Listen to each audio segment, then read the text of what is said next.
It is Christina Kay. We are live in New York City with this guy, Rob Thomas. I'm so excited. That's me, right here at Atlantic Records, by the way. Atlantic Records, but I feel like this is very cool that we're in the city because you sing about New York City all the time. I do love New York City. I moved here about 20 years ago, but I fell in love with it a little while before that. Like I came from Florida, so like I You're lived originally in from Florida? South Carolina and then Florida, and I'd never really gotten out of the Southeast, and so like I came here for the first time when I was looking to see what record company I was going to sign with. Okay. Like probably like 25 years ago, and I just went, yeah, this is me. This has got me all over. Especially coming from Florida. Well, first off, to be fair, like where I lived in like Central Florida, because it's not even like, it doesn't even have a discernible culture like maybe South Florida. Yeah. You know, like it's kind of like a transplant area. It's all tourism, you know, is the main thing. So like literally anywhere, I went to Atlanta and I was like, this is the greatest place I've ever been in my entire life, you know. I don't even know if there's anything wrong with Orlando. It's just the idea that like nobody likes where they're from. You know, like in the sense that there's always like I want to get out of where I came from. There's, you know, and see, I'm a New Yorker, so I'm that. I'm Yeah, good. that's true. That's true. Like my wife is. We're proud. We live in Bedford now, like right. Oh yeah. And we're right on the line. Like I think Connecticut is, 5 minutes away. But even if she found the perfect house, she wouldn't want to go there because she won't change her driver's license away from a New York driver's license. I'm It's got to be. so with her on that. And when she got rid of her 917, she was very depressed for like a year. Yeah. We're a proud people, New Yorkers. We're very proud of where we come from. But I'm very excited to have you here. I was thinking on my way here that your music, whether it was Matchbox 20 or solo stuff, has been the soundtrack to most of my life. That's so sweet. This is so cool. Like I can remember like childhood memories with certain songs and like Lonely No More. I remember in high school, like my sister choreographed a dance routine to your song. Awesome. So this is a really like surreal moment for me. I like that. I have so many things that I want to ask you, but I thought we narrow it down a little bit by letting the Matchbox decide. I have look at you, clever girl. All the Matchbox, I have about 20 different words, singular words, and I just want you to pick out a couple. We're showing everyone so we can see it as a real Matchbox. We all see it as a real Matchbox. You don't know what I had to do to find a Matchbox sleeves. that size.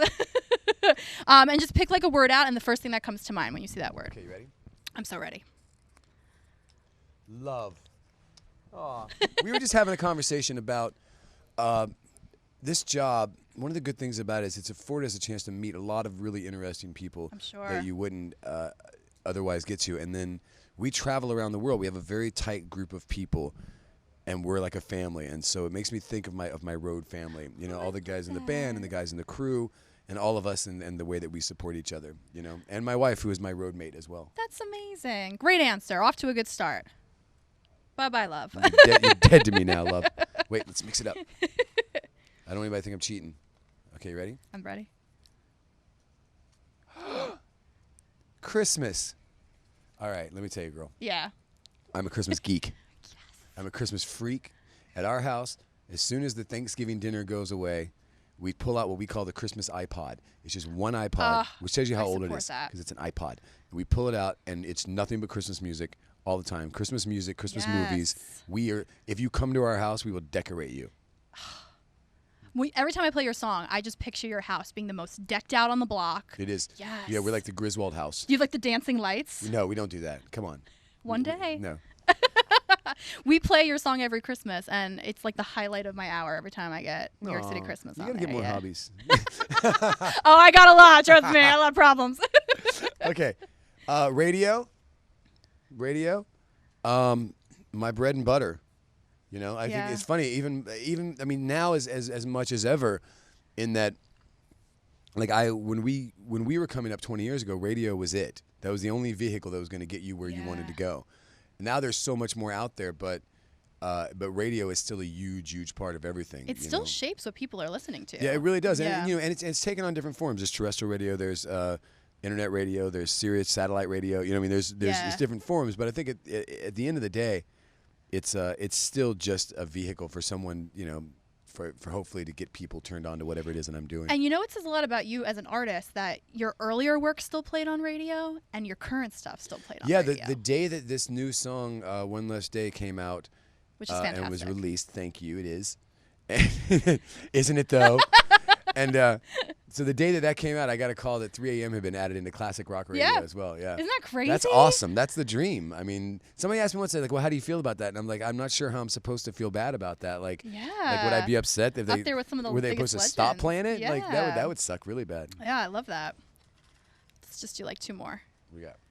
This is fun because you don't know what's going to happen. What's gonna happen? Okay, Breakfast. this is okay. This is a request from my partner in crime here, Jamie. This makes me think of Judd Nelson. Okay. Breakfast Club. Perfect. We do have a question for you though. It's a very personal thing in our lives. Are you a waffle or pancake person? We like to ask everyone we meet. Oh gosh, I think I'm a pancake person. That was not but the I do right love answer. some waffles though. You know what it is? I'm like egg white, omelet. Okay. Right? Like kind of, you know. Healthier. So if you put an omelet, I mean, if you put a pancake or you put a waffle, I'm gonna eat it. Yeah. And I'm gonna enjoy it. Doesn't matter what it is. Yeah. All right. Well, I like. Okay, here's my thing. I like waffles. I like waffles to put crap on top of, whereas like pancakes, I just want syrup. Yeah. I like waffles like a waffle cone, and I like waffles like chicken and waffles too. Like you can use it as a savory thing if you don't put anything on it either. See, there's so many more things you can do with I waffles. think the waffle is way more versatile. I think we discovered the waffle's pancake. the real winner here. You know what I mean? And don't think a crepe counts. It doesn't count. Doesn't. Yeah, don't bring It's me a that. wannabe. Yeah, walk away with that crepe. Just take it over there. All right, let's pull one more out. Crepes. Not this time, French. Songwriting. Because you're one of the greatest songwriters. I am a songwriter. I think songwriting to me is the most magical part of the whole thing. Yeah. You know what I mean? Like in just the sense that like you hear a melody like above your head that just doesn't exist yet. Yeah. And then you're humming it, and then you're just like, wow, that I don't know what that is, and you're like, oh, that's nothing, that's me. You know, and this excitement of like taking it and then pulling it down from the ether and sitting at a piano or sitting at a guitar and kind of sussing it out. You know, like and hearing songs and seeing songs everywhere. I think it's a weird little world that exists inside my head, but I'm glad it's there. I love that. What's one of the hardest songs that ever was for you to write? Whether it was one of yours or someone else's? Or you know, it's hard to say. I have some songs that have been kicking around for a while. You know, like maybe I had a verse and I just couldn't finish it, and it could sit around for years. But I don't sweat over it. Like if I start writing something and I don't finish it, I'll just put it aside. Okay. Like some days if I'm home and I'm really just working, I'll start a song and I'll get to a certain point where I feel like I've done all I can with that, and then I'll just start another song and then just kind of jump around from song to song until I finally get there. So it's never really hard. It's just some songs take longer than others. Was there anything like that on this upcoming album, which is days away? You know, some of this, everything on this record I think came pretty quickly, except I've had it for a while.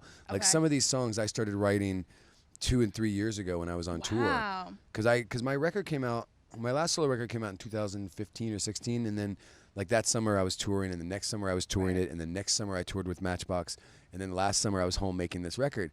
So in those 4 years, I've just been writing all the time. Like I write like 4 records worth of material, and then you try and get this one record. Yeah. So I think it's just amazing to me how long they've stuck around. Because the hardest thing is like if you're writing, That's how you know you like it. You like your song, whatever you're working on. Like your favorite song is whatever you just wrote. So it's like, what's your favorite song? It's like, oh, this thing I just wrote last night. This is the best thing I've ever written. This is amazing, you know. and so I think it's always amazing when a song a couple years goes by and I was like, I still want that record I want that record on the record. Is there? I know it's like the cliche question, but is there a standout for you on this new album? There's a song called "Funny" that I like a lot. Okay. Yeah, it's. I'm excited to hear. And then and on the far end of the spectrum, there's a song called "I Love It" that I wrote with my son, Mason. And he's got it. It's being played as like the song for the NBA playoffs. So he called me up. He's all excited. Dad, it's out. It's on. It's happening. That was really cool. It's in his blood. It is. It's in there. He is. He's going to Berklee College of Music right now. That's awesome. Yeah. Good school. Yeah. So let's talk about the album. Chip, Tooth, Smile. Yes. Name. I've never noticed that about you before. It used to be really bad, and then over time it's just kind of filed down, I guess. But it's I chipped it once when I was like slam dancing when I was 17, and my wife never let me fix it because she likes it. She says it gives me part of my personality. So I kept my Chip Tooth Smile. So does that mean there's a lot of personality on the album?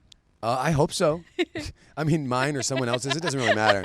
Yeah, it's manufactured. It's real. It doesn't really matter. There's a semblance of some sort of personality that's on there. I love that. And so it comes out this Friday. Friday, yep. You have nerves, excitement. I'm excited to finally have it out there. Yeah. You know, like there's been like 3 songs that have kind of circulated and people have heard. But I feel like, you know, if for the few fans, and I'm not saying few, but whoever is still inclined to listen to a record from beginning to end. Yeah. You know, there's a whole journey that kind of takes place there, and I'm excited to have it all cohesively together so that people have context and they kind of can listen from the beginning to the end and take that journey. It's just an hour of your life, kids. Just sit down and listen to it. Well, what we've heard so far, I mean, and even our listeners too are loving it. That's awesome. And the videos too. Oh. Yeah. Yeah, it's a whole different time too. There's more gardens that you have to tend to now when you're putting out a record than 20 years ago. There's more mediums, there's more focus, there's more, but I think sometimes you can have a lot of fun with it and just like with a video. Like videos used to be, the videos can be horrible things to have to do, or they can be creative extensions of what you do. Yeah. And so try and do that like with social media. We try and do that with everything, just to have some fun with it if we're doing it. Two last things I want to talk about are two of my biggest passions: dogs. Mm-hmm. I know you do a lot of work. Yeah. What is it? Sidewalk Angels? Sidewalk Angels Foundation. My wife and I started about 15 years ago. We pulled together funds to help no-kill shelters. We help get them off the ground. We help build kennels and runs and spay and neuter and medical facilities and things like that. That's amazing. I think we've got like over 25 up and running now, and we're still continuing to fund them and help new ones as well. That's great. We adopted a Chihuahua who's got like part of his ear missing that nobody wanted. Yeah, we have like two special needs guys that are just I know you have Ollie. Yeah, Ollie with his little one eye, little pirate dog. He's so cute. He's the best. He's just like a bundle of love. He looks like from Instagram. Your Instagram videos are amazing with him. And lastly, another big passion of mine, probably the biggest, and that is Disney. And you've actually worked with a Disney movie for Meet the Robinsons. I did. That was a cool thing to do. Yeah. I didn't realize when I did that, like, I had this huge influx of 9-year-old fans all of a sudden that were just like and they all call me Rob Thomas. It was never just Rob, it was never Thomas and never Mr. Thomas. It was always, "Excuse me, Rob Thomas, can I get a picture, Rob Thomas?" And I thought that was the coolest thing ever. That's so cute. And at the time, my son was really young as well, and so like that was really cool. I think to be a part of something like that, and him getting to go see his dad in a song in a movie that he liked. And it's a great movie too. The writing is brilliant. It was a really good movie. They hadn't finished it even when they came to me. They just had like the book that it was based on. And I kind of looked through the pictures in the book, and then I wrote 2 different songs, and that was the one they chose. I love that song. I was listening to it on the way here today, and I was like, oh, all the feels. I'm really proud of that song. Well, I'm sure one of the songs you're most proud of, Smooth, maybe 20 years it's celebrating. I'm aware of it. I'm very familiar with it. Yeah, it's funny. I just got Carlos just sent me a text. As in Carlos Santana on Easter, and it was just like a picture of like.